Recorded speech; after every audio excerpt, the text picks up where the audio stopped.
So your child is about to start SAT prep, and every tutoring center within a 10-mile radius says they are the best. Well, the problem with that is most of them are not. And even if the instructor is good, your child might still waste their time if the class is not leveled right.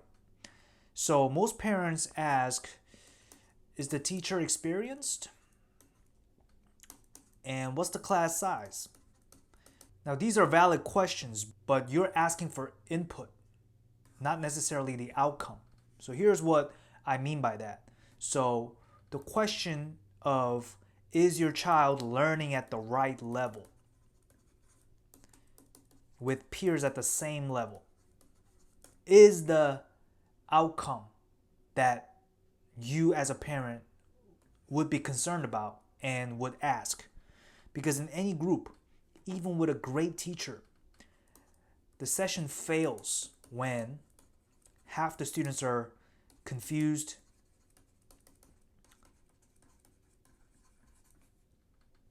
and the top students are bored,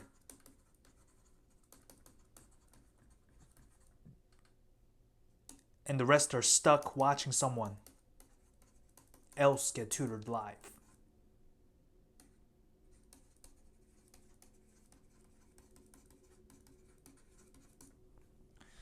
Small group size helps only if the students are similarly skilled. So you want to go for similar score ranges, score bands, skill sets, because a class with two mismatched students means that one student is wasting another's time. So what's the number one sign of a quality SAT prep program?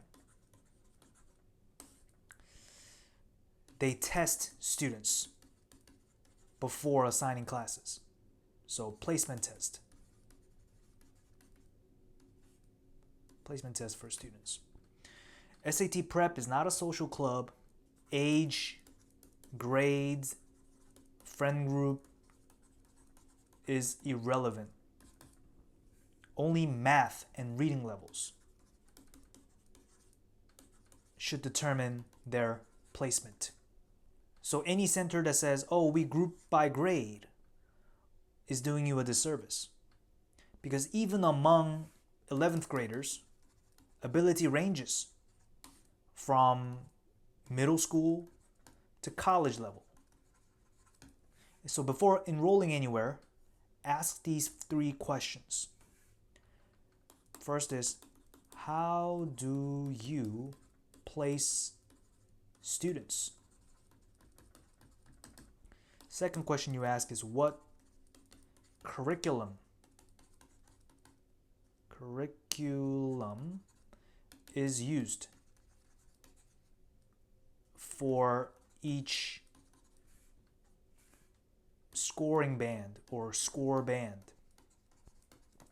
Score band simply means the range. Let's say if your child math score is between 6 to 700, this is a band. And another group of students that get between 5 to 600, this is another score band. And for each band, there is a nuanced strategy for this group to level up to this group and this group to level up to perfect score. That each specific strategy is revealed in my other SAT videos. You can check that out in my playlist at the end of this video. And then the final question you want to ask is, how do you track student progress? And if they don't have an answer to these questions, then you better move on. So, another component we got to talk about is the teacher or the tutor. So you want a passionate, experienced instructor, but here is the catch. Skilled teachers, higher their skills, higher their pay. They're not going to stay at places that underpay them. So if a program charges bottom dollar fees, if you're going to a SAT prep program just because it's the cheapest one around, then you got to ask yourself, are they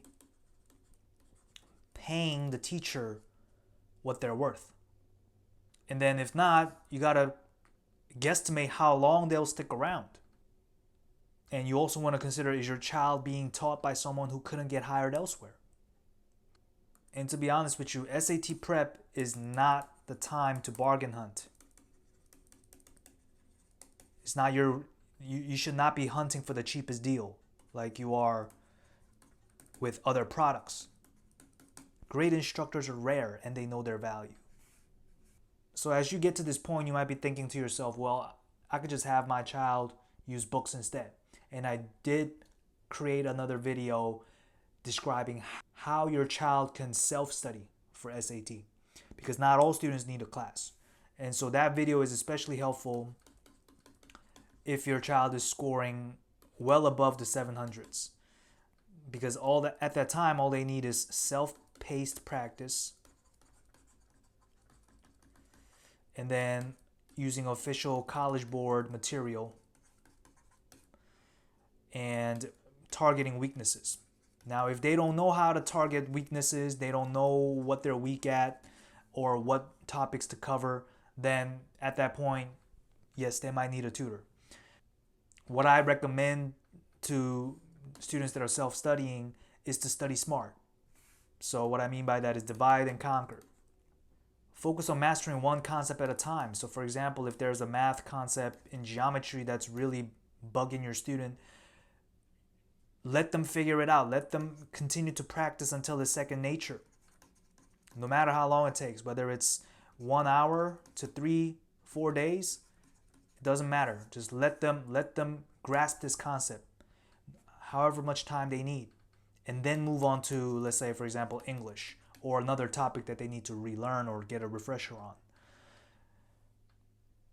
Now, going back to the classroom setting for SAT, even if the teacher is perfect, curriculum is perfect, a single rowdy, off-task student can derail the entire environment and the study experience. So if a center refuses to remove students who are disruptive, then walk away from that center, because you're paying for your child to learn. So the best programs set clear rules and remove distractions fast. You might hear some places say that, oh, we give every child a second chance, and that sounds noble, but it often means your child loses their shot at real progress. So final checklist for the parents out there. Before signing up for SAT prep, ask if there's a placement test. Are the students grouped by skill or scores and not by age and grades and their friend groups? And whether you can talk to other parents or students who studied with the particular teacher. How often is progress being tracked? So these are the key criteria to look for when you scout a quality SAT prep center for your student. And remember the 3 trifecta: the right level, right peers, and the right teacher. Your child's time is too precious to waste on misaligned, so make sure that this trifecta is established.